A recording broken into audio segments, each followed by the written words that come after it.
नमस्कार मंडळी, कशात सगळे आशा करते स्वस्त असाल, मस्त असाल।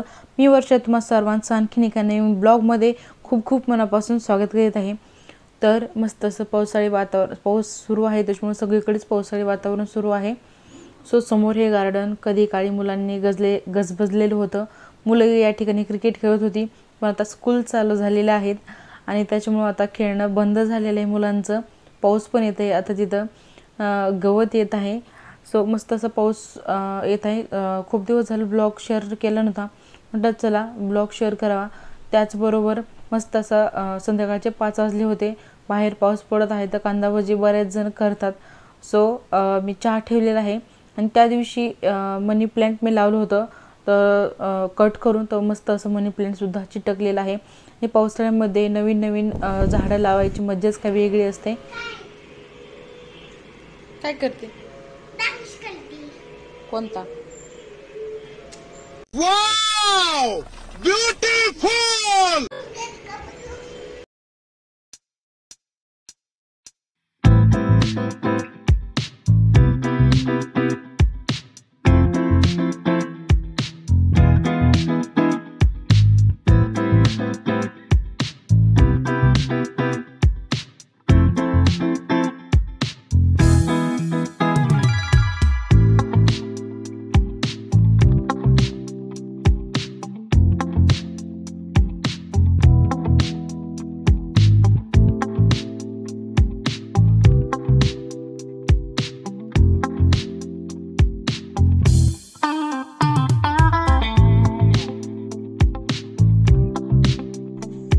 सो इथे करत आहे आरोही भाकरी। काय करते बाळा तू? आणि म्हटलं आता लाईट गेले, पण 7:30 वाजलेले आहेत। 1 तास झाला लाईटची वाट बघत होते।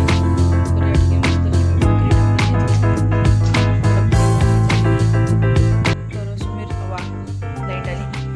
मिरच्या अशा कट करून घेतलेल्या आहेत। आता मिरच्यानं मी बेसन पीठ मिक्स करून तळण्यापेक्षा थोडं शॅलो फ्राय करणार आहे, छान लागतात। सो आली लाईट।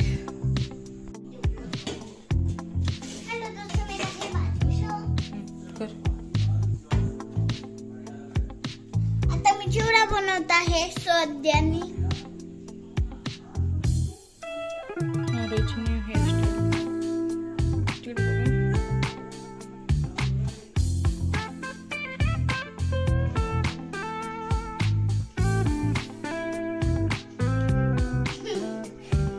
चांगली लागते का नाही लागत?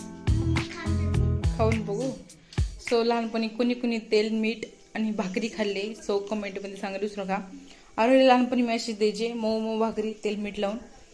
जवळपास 5 ते 6 वर्षाने आरोही मला डबल म्हटली की मम्मी मला तेल मीठ लावून भाकरी दे। सो 5-6 आता सध्या तर मोमोज, नूडल्स, मॅगी, स्नॅक्स भरपूर निघाले आहेत। लहान मुलांना शक्यतो माहित नसेल की तेल मीठ भाकरी खाल्ल्यानंतरच खरी ताकद येते। शाबाश बेटा।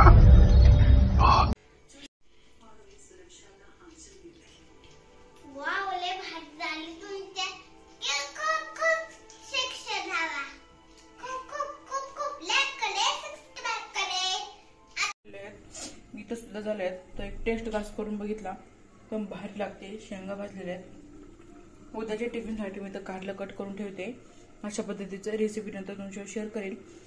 कडूच होत नाहीये, एकदम टेस्टी लागतं। आरोहीला पण खूप आवडतं, म्हणून मग मी काल संडे होता तर मार्केटमधून कारले आणले होते। कधी पण असे हिरवे कारले, गावरान कारले आणायचे, व्हाईटवाले नाही आणायचे, हे छान लागतात आणि ह्याच्यामध्ये विटॅमिन वगैरे भरपूर प्रमाणात असतात। इथे केलेली आहे शेपूची भाजी, अप्रतिम झालेली आहे। अशी रेसिपी तुम्ही नक्की कधीतरी ट्राय करून बघा।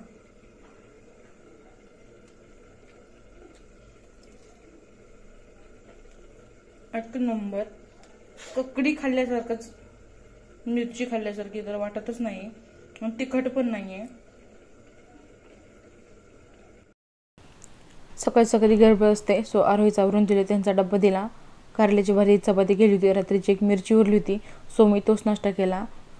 हेलो दोस्तों, हे बघा